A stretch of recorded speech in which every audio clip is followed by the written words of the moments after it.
Hello, app fans. Are you well? Enjoying autumn? Excited about the potential of Windows Phone 7 and looking forward to the iPad OS update? Good? Me too. On with the show. This week's app review is dedicated to shopping. But stay with me, if you don't fancy trawling the high street, and yes, like it or not, we are getting ever closer to Christmas, this is an excellent app. And in fact, we've got to applaud Debenhams for jumping both feet first into the world of apps, rather than tentatively building an infinitely more boring mobile site. Debenhams might not be the first shop you think of for your sartorial needs, but let's face it, it's got everything. And it's all accessible on this iPhone app. The focus is on you being able to buy stuff within the app, which is much easier than being chucked out into Safari. The good stuff comes from the My Debenhams tab. From here, you can specify your size in both clothes and shoes and the categories you're interested in. Go into this tab and you'll always have a list of clothes in your size that you can buy now. It's how I wish shops were arranged in real life. There's the option of creating a gift list to share with people that might buy you presents, a special Christmas section where there's loads of suggestions for her, him, kids, teenagers and the like, and even a barcode scanner you can use in-store to find out the price. Finally, an app that means you can avoid the hell that is Oxford Street on the weekend. Hopefully, where Debenhams have led, others will follow.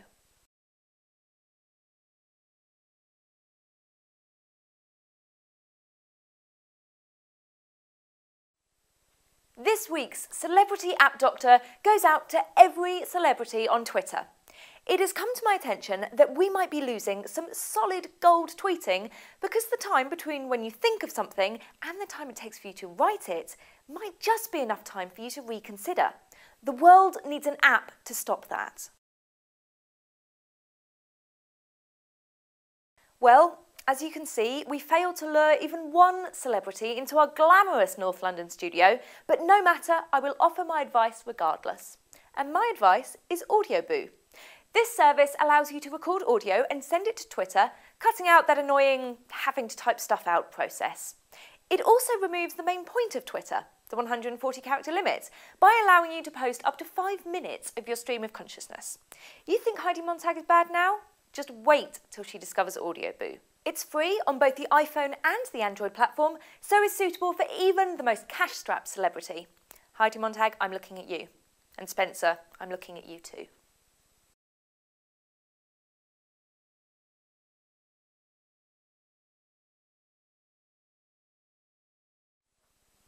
This week's viewer question comes from someone who's been hearing whispers around the water cooler about something going on with Angry Birds and GetJar and the Android platform.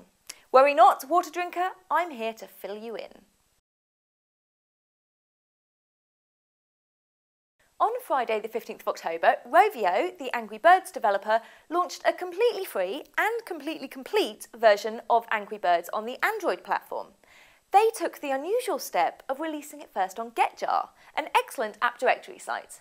Unfortunately, they were totally unprepared for the 1 million downloads in 24 hours, and the site promptly fell over for the next few hours, before clambering back up, by which point it was available on the Android market. It's not often you see this level of excitement around Android apps, so it was a refreshing change for everyone.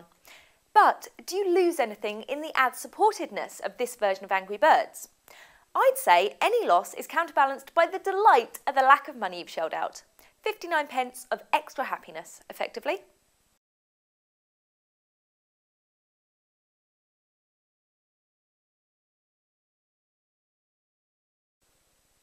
This week's challenge is kinda meta, as here at Frackulous, the app recommendation show, we're looking at app recommending apps. But which will recommend you the best apps? AppsFire is your one-stop shop for all your iPhone app recommendation needs. And with over 300,000 apps available, any help knowing what to pick is very welcome. You can see which apps are trending on Twitter and Facebook, or get country-specific recommendations. There are also pre-prepared app bundles picked from popular websites, as well as lists compiled by notable app VIPs. If that all sounds a little impersonal for you, then install the companion app on your PC and it'll rifle through your iTunes and make recommendations based on what you've already got installed. It's not perfect. Having to remember to update a separate utility before you sync kills the spontaneity somewhat, but its recommendations aren't bad and it will save you from having to blindly stumble around the App Store on your own. App ESP is an app from the App Store HQ. It's specific to the Android store, which is actually a good thing since it's the Android apps that can often be the most hit and miss. This app makes recommendations on a number of things: the other apps you have installed as well as the ones you've uninstalled, any mentions you've made on them on social media, reviews across the internet for what's hot, and statistical patterns of all Android owners. Once it collates your list, you can go through and educate it on what you like and what you don't like, as well as being taken straight to the download page. You can also browse and search for apps within the interface, and it seems to be better designed than Google's own market. In fact, I reckon it's a shoo-in for replacing your market icon.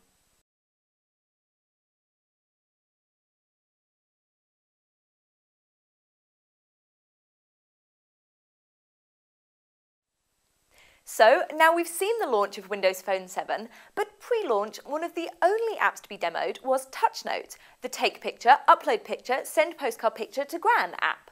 Through the magic of webcamery, we got together with Tony Dong, a mobile developer at Touchnote, to find out more.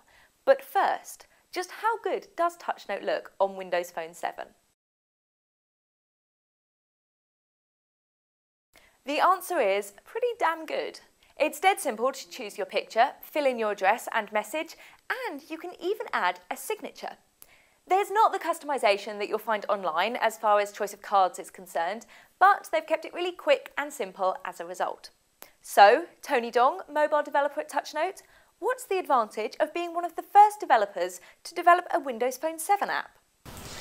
Microsoft has a point to prove with this. They built a beautiful platform they're going to be pushing very hard on, and being first to market on this, it's going to be a great opportunity for us. What's it like developing for the Windows Phone 7 platform? There's no fragmentation, so you don't have to build for different devices or versions, which is fantastic. And they have great dev support, always very friendly and helpful. And the development environment is very stable and just a pleasure to work with. What tweaks have you made to accommodate the platform, and what are your future plans? Whenever we build an app here at Touchnote, we always think about the user experience first. And this is no different. We've integrated with such features as live tiles and the Metro UI with a little bit of Touchnote twist. In future, we're going to integrate further with in-app payment and other features which will make our user experience even better. Tony, thank you very much. And you lot, go and download Touchnote for your Windows Phone 7 device now.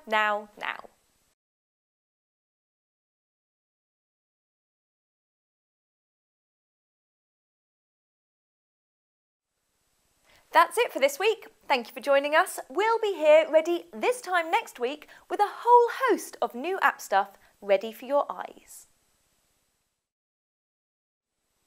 Want more? There is a veritable plethora of options available to you. Follow us on Twitter.